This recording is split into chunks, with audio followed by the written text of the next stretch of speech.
Fuente AM Digital, la abogada ambientalista Inés Manzano indicó que pese a las medidas adoptadas por el gobierno nacional para prevenir los efectos del fenómeno del Niño a nivel nacional, no vamos a estar preparados. Justamente la tenemos aquí en vivo a través del micrófono de Teleradio. Bienvenida, abogada Inés Manzano. Gracias por la invitación y un saludo a todas las personas que nos están escuchando en esta mañana. El presidente de la República, en la última el informe de los sábados, ha manifestado que sí, que el Ecuador sí está preparado para resistir cualquier fenómeno, sobre todo el del Niño.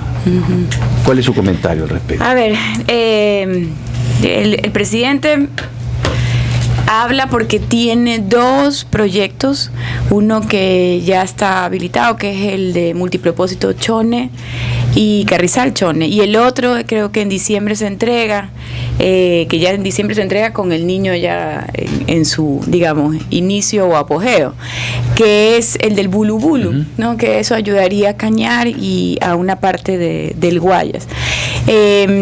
Son dos buenos proyectos, ¿no? Eso hay que ser sinceras, pero porque acuérdense como Chone siempre ha estado pues inundado en una lluviecita nomás, entonces va a darle calidad, y la represa que están haciendo después pues va a utilizarse para el riego en una zona que ha estado muy deprimida durante muchísimas décadas. Pero creo que él solamente está viendo esos dos cuando vamos a enfrentar un fenómeno del Niño nacional, fuerte a nivel nacional.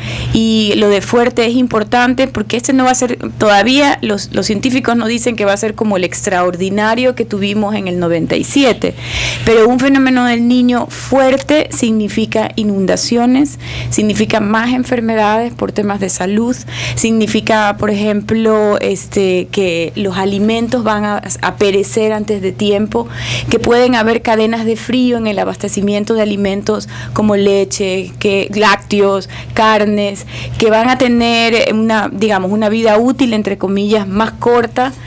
Vamos a tener un mayor requerimiento de energía eléctrica, y hay algo que es súper importante: el agro. El agro en este gobierno siempre lo ha dicho. Yo tengo deuda con el agro, pero la deuda se va a ahondar con un fenómeno del Niño.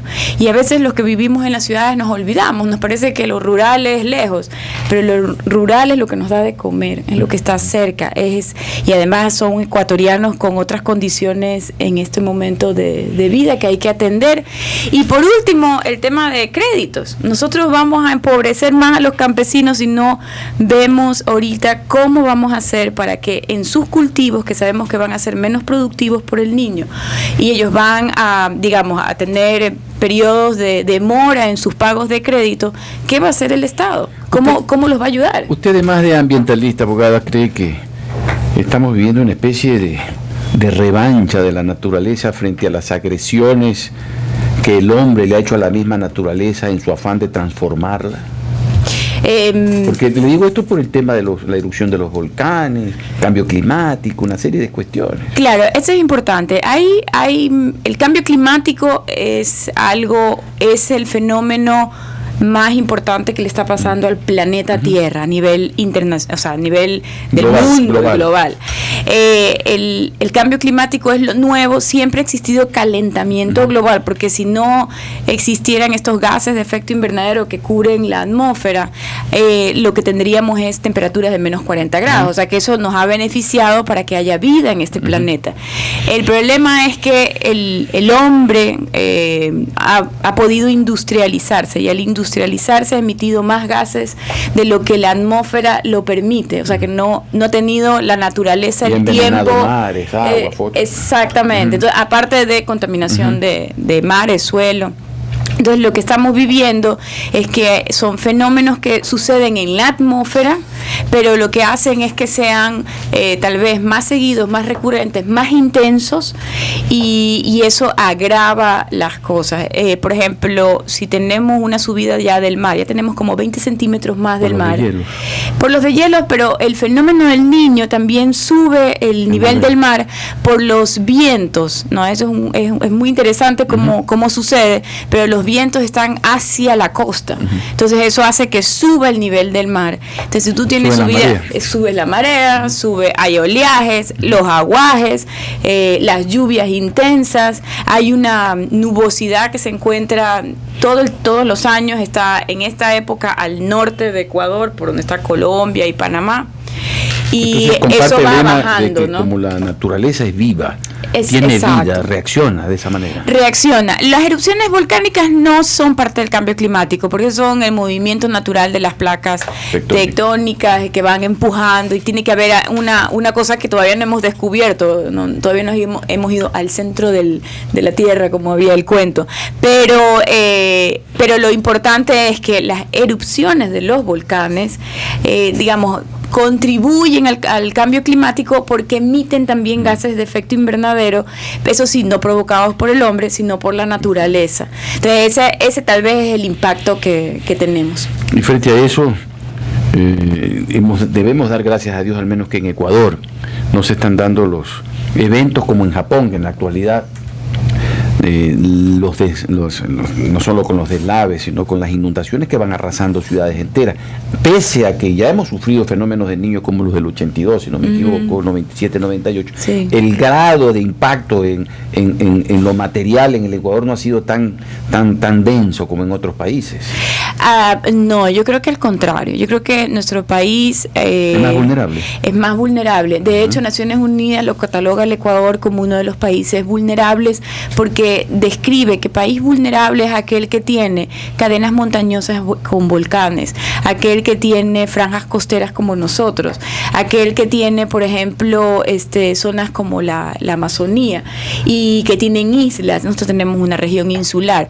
Entonces eso lo hace vulnerable, y nosotros lo que sí hemos cambiado es que hemos ido a ser un país, está calificado por el Banco Mundial, el Ecuador es un país de ingresos medios, ¿no? Entonces por eso es que llama la atención que, habiendo llegado a ese nivel de país de ingreso medio, que significa que ya estamos en agroindustria, no, lo que vemos es, para mi punto de vista, es que la infraestructura para recibir un niño de mitigación debió de ser hecha hace 2 o 3 años, por ejemplo, con el dragado en el río.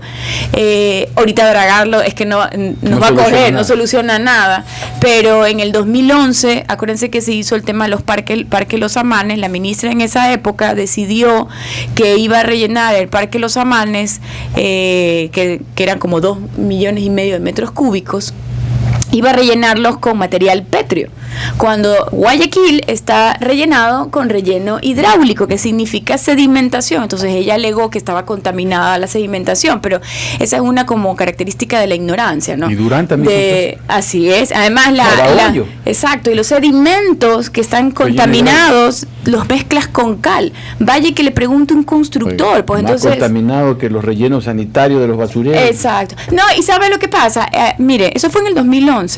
En el 2014 comenzamos a hablar del dragado, y Jimmy Jairala, que recibe las competencias de dragado recién hace 2 años, las recibe sin dinero, pero las recibe. También él no debió de haberlas recibido si no le daban el dinero. Él dijo, vamos a dragar con el Estado, con Senagua. En la primera fase, lo que estamos viendo cuando cruzamos el puente, porque lo ponen en el islote del Palmar, son 200,000 metros cúbicos, es muy poco, o sea, el impacto de ese draga es nada. Pero exacto, la segunda fase, dijo Jimmy Jairala, vamos a poner ese sedimento en la parte de atrás de las cooperativas que están atrás del Recreo en Durán. Entonces yo no me explico cómo en el 2011 una ministra, ex ministra, porque ya no es la vicepresidenta de la Asamblea, la segunda vicepresidenta, Marcela Guiñaga, dice ella, en el 2011 no podemos utilizar ese sedimento contaminado, y 4 años después, el sedimento es el mismo, ojo que ahí mismo está, 4 años después, sí se puede utilizar para la gente pobre. No, qué falta de caché. Y no solamente eso, sino una sensibilidad para todos los guayacenses, porque lo que pasa en las riberas del río Daule, Babahoyo y Guayas con una sedimentación que provoca en un momento de aguaje, de lluvia, que Guayaquil entero se inunde, lo mismo pasa río arriba. O sea, por eso digo que los guayacenses, porque es toda la provincia río arriba que va a sufrir los efectos, porque no hay cómo, digamos, no sale el agua, ¿no? Entonces parecería también que en eso ha faltado una sinergia y una colaboración interinstitucional para acometer cualquier plan de contingencia o mitigación frente a ese escenario. Sí, mire, yo pregunté una vez al ministro encargado, el secretario del agua, de Senagua, que en esa época era el ingeniero Walter Solís, O el ministro de Transporte. Que hoy en día es ministro de Transporte, una persona muy profesional, muy técnica, y él me decía, él decía, sí, sinceramente decía, es que nosotros le pedimos al Ministerio del Ambiente que nos permita dragar en el 2011 para ponerlo en el Parque Los Amanes, y en ese momento la que fungía de ministra no quiso, por estos temas que estamos hablando. Entonces, no es que no trataron de hacerlo, es que alguien se impuso, y se impuso con el peor criterio que podía haber. O sea, yo creo que la ciudad de Guayaquil debe enterarse de cosas, porque esos son las personas que están en los puestos en estos momentos del gobierno, y como digo, es una insensibilidad para no solamente Guayaquil, sino las zonas rurales, ¿no? Ahora, que dependen de ese fluido. En el evento de que se desencadene el fenómeno del Niño, tiene, al menos hablemos de Guayaquil, que es donde nosotros estamos viviendo, ¿tendremos listos los albergues? ¿Hay la comunicación para la evacuación, para asistir a la gente que en un momento determinado pueda sufrir algún desastre? Yo creo que sí. Mire, acuérdense que nosotros tenemos ahora la Secretaría Nacional de Gestión de Riesgos, que yo creo que ellos tienen muy determinados los temas de albergues, las vías de evacuación. El problema que tenemos... no se ha hecho ningún simulacro. Porque mire lo que está pasando. Creo que eso es oportuno hacerlo. Exactamente. Lo que está pasando es que ellos dicen que los municipios tenían que entregar los planes de riesgo justamente para este tipo de eventos, ¿no? Lo del Cotopaxi o lo del fenómeno del Niño. Y les han devuelto a los GATS, o sea, los gobiernos autónomos descentralizados como municipios, les han devuelto para que ellos vuelvan a hacer unos ajustes. Pero eso que estamos viviendo ahorita, eso lo debieron haber hecho hace 2, 3 años, 5 años si quieres. Y la otra cosa que yo creo es que la Secretaría aún no da su informe final, oficial, acerca de lo que está pasando con el Niño, que es un informe importante pues para todo el sector. El campesino, el pescador, no se ha enterado que viene el fenómeno del Niño, y que no me lo crean, no se ha enterado.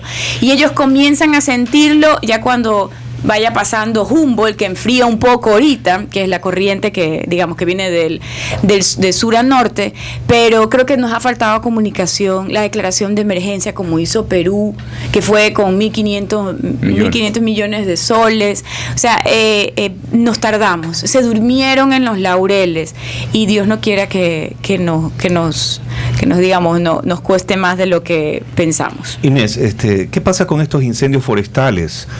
¿De qué manera afecta obviamente al medio ambiente, particularmente en la capital? Bueno, es importante porque eso es las áreas verdes que tienen ellos, ¿no? Y Quito tiene también una fauna, digamos, dentro de esa biodiversidad. Desde mi punto de vista, y viendo las declaraciones también del alcalde, sí creo que son provocados, y además creo que muy malmente provocados, porque han sido uno al lado del otro. El de ayer hace 2 días, fue espantoso. Yo nunca había visto un incendio forestal que cubra todo el humo, la ciudad de Quito, y las llamas. Hace como 2 años tuvimos uno en Puembo, que es un Puembo, es como digamos lo que era la zona rural de Quito, antes de Checa y de Tababela. Entonces, en esa época lo que eran los campesinos que queman la basura, ¿no? Y se ha hecho una campaña, pero en esas partes donde ha habido el incendio forestal, no hay campesinos. O sea, no hay un cultivo que uno diga el campesino es una mala práctica, o sea, que no se le puede ni echar la culpa a nadie. Hay ahí un evento tal vez de algún pirómano, sí. No sé si político o no, pero el efecto es que no hay acceso. O sea, cuando uno ve esos lugares, sabe que no hay acceso para un bombero. No es como Guayaquil, que es plano, va por la carretera y ya está. Pero en ese caso no hay. Entonces, por eso tienen reservorios reservorios. Por ejemplo, el Parque Metropolitano tiene grandes reservorios y ahí falla es el acceso, ¿no? Ok, gracias, abogada Inés Manzano, por estar aquí y alertarnos una vez más para esta preparación de los efectos del fenómeno del Niño. Amén.